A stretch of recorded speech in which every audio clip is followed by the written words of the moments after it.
தினம்தோறும் விளக்கேற்ற நல்ல எண்ணெய், இதயம் நல்லெண்ணெய்.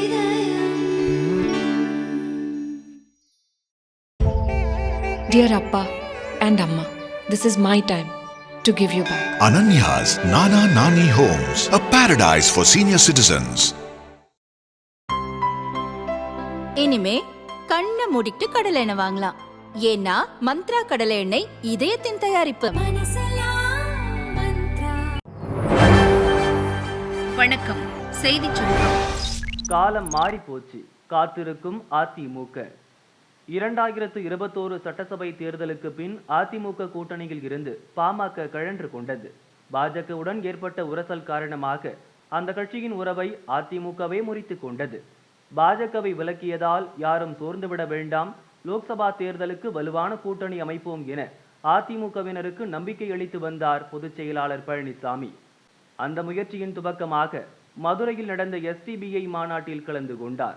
லோக்சபா தேர்தல் மட்டுமல்ல, 2026 சட்டசபை தேர்தலிலும் பாஜகவுடன் சேர மாட்டோம் என கூறி சிறுபான்மையினருக்கு வலை விரித்தார். திமுக கூட்டணியில் அதிருப்தியில் இருக்கும் சில கட்சிகள் அதிமுக கூட்டணிக்கு வரும் என பழனிசாமி எதிர்பார்த்தார். ஆனால் இப்போது வரை அதற்கான அறிகுறி இல்லை. திமுகவின் தோழமை கட்சியான கம்யூனிஸ்டின் CITU தொழிற்சங்கம் பஸ் ஸ்ட்ரைக்கில் ஈடுபட்ட போது அதனுடன் கைகோர்த்து மக்கள் கோபத்தை அரசு மீது திருப்பிவிடும் அதிமுகவின் திட்டமும் சொதப்பிவிட்டது. அதிமுக கூட்டணியில் பிரதான கட்சிகள் இல்லாத நிலையில் பாமக, தேமுதிக, நாம் தமிழர் கட்சிகளுக்கு தூதனுப்பி பதிலுக்காக காத்திருக்கிறார் பழனிசாமி. போயஸ் கார்டனில் நுழைய அனுமதி கிடைக்காதா? கட்சிகள் காத்திருந்த காலம் போய் கூட்டணிக்காக அதிமுக காத்திருக்கும் நிலைமை வந்திருக்கிறது. இதையெல்லாம் பழனிசாமி வெளியே காட்டிக் கொள்வதில்லை. மாவட்ட செயலாளர்களை அழைத்து விடிய விடிய பேசி இருக்கிறார். கூட்டணி பற்றி கவலைப்படாதீங்க, தேர்தல் வேலையை மட்டும் பாருங்கள் என தைரியம் கூறியிருக்கிறார். கூட்டணி திட்டம் பின்னடைவு பற்றியும் அடுத்து என்ன செய்யலாம் என்பது பற்றியும் மூத்த நிர்வாகிகளுடன் பழனிசாமி ஆலோசனை நடத்தி வருகிறார். பொது அமைதியை குலைக்க முயன்றதாக அண்ணாமலை மீது வழக்கு பதிவு. தர்மபுரி மாவட்டத்தில் தமிழக பாஜக தலைவர் அண்ணாமலை எண்மண் எண்மக்கள் யாத்திரை மேற்கொண்டார். அதன் ஒரு பகுதியாக கடந்த 8ஆம் தேதி பள்ளிப்பட்டி லூர்துபுரத்தில் உள்ள புனித லூர்து அன்னை தேவாலயத்திற்கு அக்கிராமத்தைச் சேர்ந்த மக்களுடன் சென்றார். மாதா சிலைக்கு மாலை அணிவிக்க முயன்றார். அப்போது திமுகவை சேர்ந்த இளைஞர்கள் சிலர் கிராமத்து இளைஞர்களுடன் சேர்ந்து எதிர்ப்பு தெரிவித்தனர். மணிப்பூர் கலவரம் குறித்து கேள்வி எழுப்பினர். அதற்கு அண்ணாமலை விளக்கம் கொடுத்தார். அதன்பின் மாதா சிலைக்கு மாலை அணிவித்து வணங்கி சென்றார். இந்நிலையில் அக்கிராமத்தைச் சேர்ந்த கார்த்திக் போலீசில் புகார் அளித்தார்.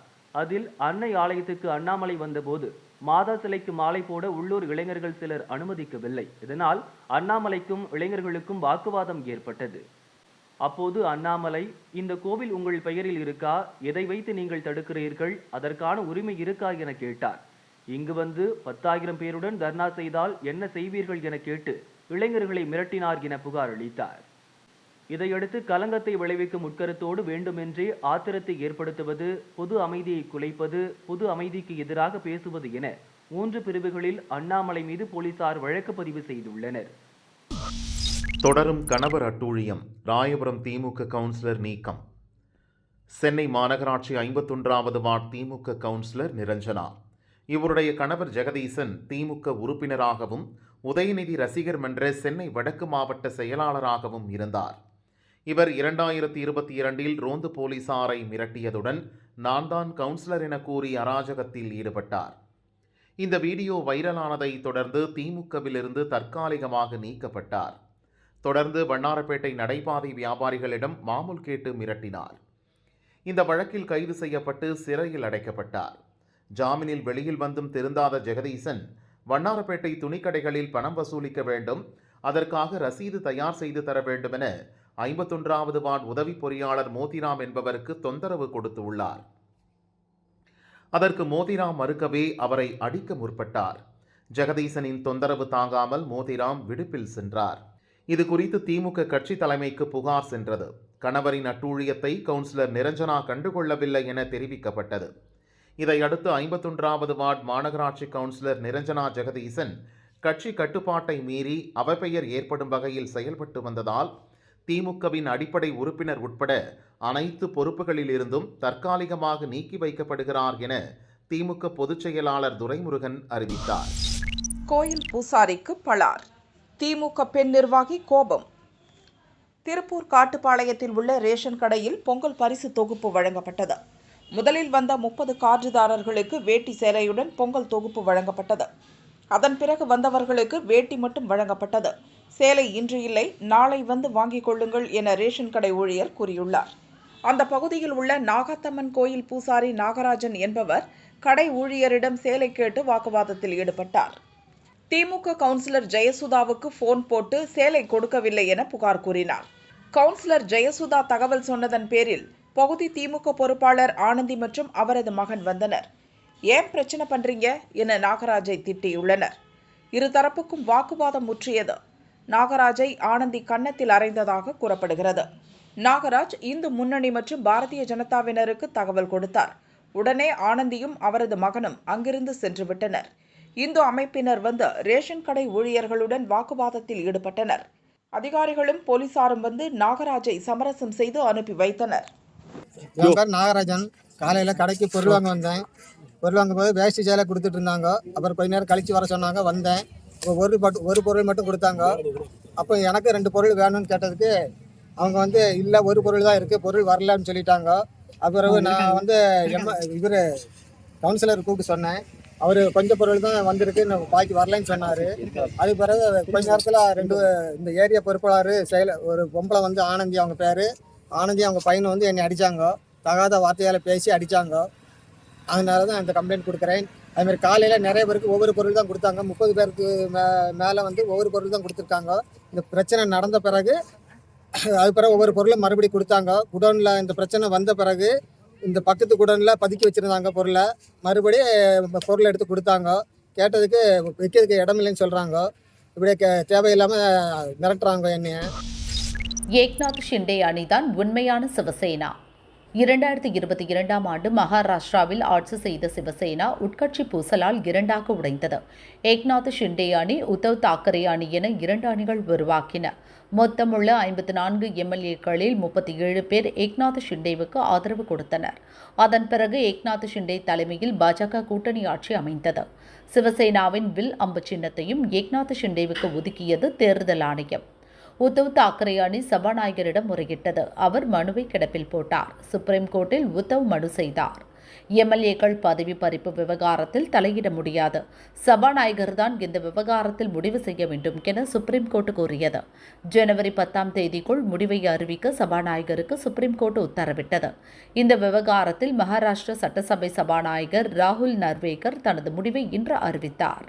சிவசேனா சட்ட விதிகளின்படி ஏக்நாத் ஷிண்டேவை சிவசேனா சட்டசபை கட்சித் தலைவர் பதவியிலிருந்து நீக்க உத்தவ் தாக்கரேவுக்கு அதிகாரம் இல்லை. கட்சி சார்பாக கூட்டப்பட்ட கூட்டத்தில் பங்கேற்கவில்லை என்பதற்காக எம்எல்ஏக்களின் பதவியை பறிக்க முடியாது. ஏக்நாத் ஷிண்டே தலைமையிலான அணியே உண்மையான சிவசேனா என சபாநாயகர் நர்வேக்கர் அறிவித்தார். இது உத்தவ் தாக்கரே தரப்புக்கு பெரும் பின்னடைவாக கருதப்படுகிறது. இந்த அறிவிப்பு குறித்து உத்தவ் தாக்கரே கூறுகையில், சபாநாயகரின் முடிவை மகாராஷ்டிர மக்கள் ஏற்க மாட்டார்கள் என்றார். மதுரை கோர்ட்டில் நடைபெற்ற பாரம்பரிய பொங்கல் விழா.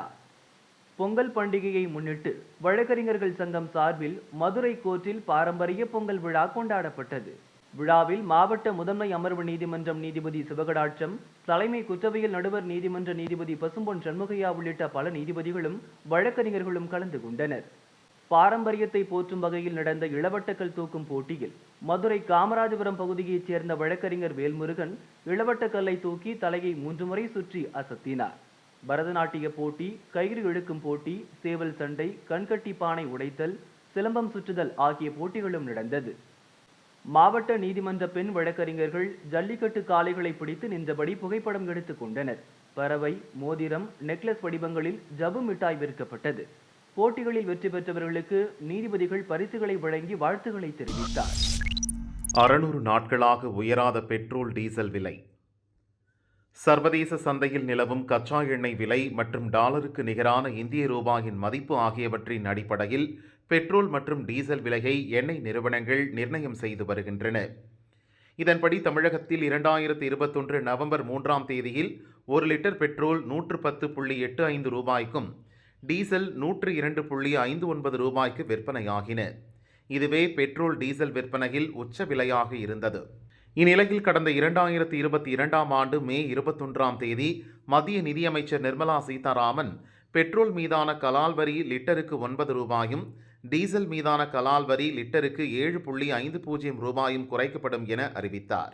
அதன்படி சென்னையில் பெட்ரோல் 8 ரூபாய் 22 காசு குறைந்து 102.63 ரூபாய்க்கும், டீசல் 6 ரூபாய் 70 காசு குறைந்து 94.24 ரூபாய் விலையில் விற்பனை செய்யப்பட்டது.